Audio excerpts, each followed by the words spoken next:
Hello, family. Welcome, welcome. I have something good for you tonight, which is not good, but I want to report on it. The ambush in Washington, National Guards under fire, and presidential words in response. Welcome to Brynn's Hot Mic and Headlines. I'm Brynn. D.C., a city shaken.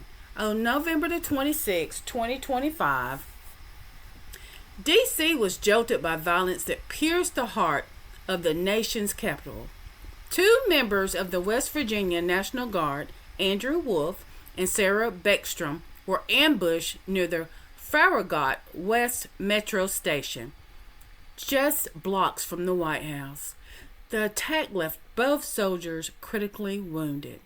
By Thanksgiving Day, tragedy deepened. Sarah Beckstrom, at the tender age of 20, succumbed to her injuries, while Wolf, the other soldier, remains in critical condition.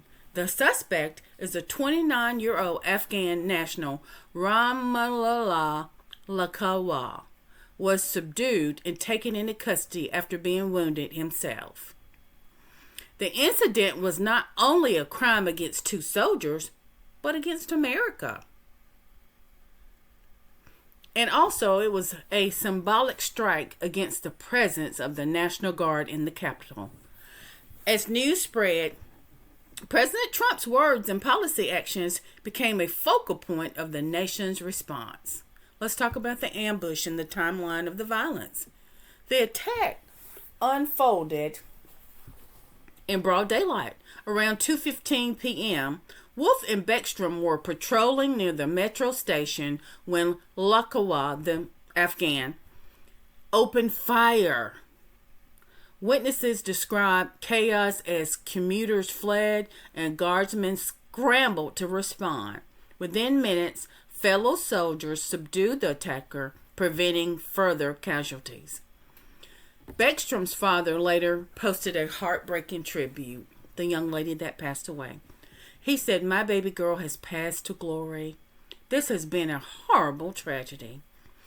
The FBI quickly labeled the incident as a targeted attack, with Director Kash Patel urging the public to pray for the wounded soldiers. Let's look at the media coverage, shock and urgency. Major outlets covered the ambush with urgency. Fox 10 Phoenix reported the suspect's identity and highlighted his entry into the United States under Operation Allies Welcome in 2021. That doesn't sound like an ally to me. Then let's look at ABC News, which confirmed Beckstrom's death and Wolf's critical condition. Let's look at CBS News. Provided live updates, including upgraded charges against that suspect. And then let's look at USA Today. Profiled both soldiers, noting Beckstrom's service since June 2023. Images accompanying these reports showed National Guard patrols near the White House, heightening security in downtown D.C., and family portraits of Beckstrom shared by relatives. President Trump's reaction was swift and uncompromising. On Truth Social, he referred to the Afghan as an animal who would pay a very steep price, President Trump said in a televised address. He declared, "This was an act of evil, an act of hatred, and an act of terror. It was a crime against our entire nation." Yes, it was. He ordered 500 additional National Guards troops to D.C., joining the 2,200 already deployed. His rhetoric combined condemnation with reassurance, portraying the attack as not just a crime, but a symbolic assault on America itself. President Trump also announced a permanent pause on migration from certain countries, citing lax policies as the single greatest national security threat facing our nation. Let's look at the immigration and security. The suspect's background added complexity to the narrative. You see, this Afghan entered the U.S. in 2021 under Operation Allies Welcome. His alleged involvement reignited debates about immigration, vetting, and national security. Trump's rhetoric tapped into those concerns, framing the attack as evidence of broader vulnerabilities. His new migration pause policy underscored his intent to reshape immigration in response to the ambush. Let's look at the public reaction in families and citizens. You see, the families of the victims became central voices. Beckstrom's father, the young lady that passed, expressed anguish over her death, while Wolf, the other young soldier that's still in critical care, relatives described him as a dedicated soldier fighting for his life. Citizens in D.C. responded with a mix of fear and resilience. Vigils were organized with prayers offered for the fallen and wounded soldiers. The emotional impact extended beyond the Capitol family, touching communities across the nation. The National Guard, often seen as a stabilized force, was suddenly portrayed as vulnerable. Let's look at the power of the presidential words. President Trump's rhetoric played a crucial role in shaping public understanding of that ambush. His use of stark language, animal, act of evil, crime against humanity, framed the incident as not just a local crime, but a national and moral crisis.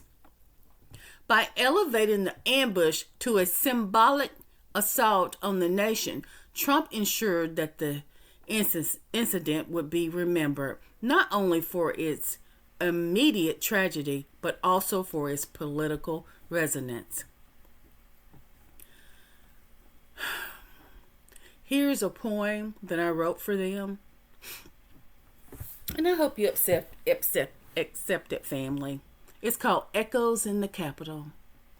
In the shadow of marble halls, where freedom's banners rise and fall, two soldiers walk with steady pace, their duty etched upon their face. The city hummed with daily sounds, yet violence struck on sacred grounds. An ambush near the nation's heart, a sudden tear, a jagged start.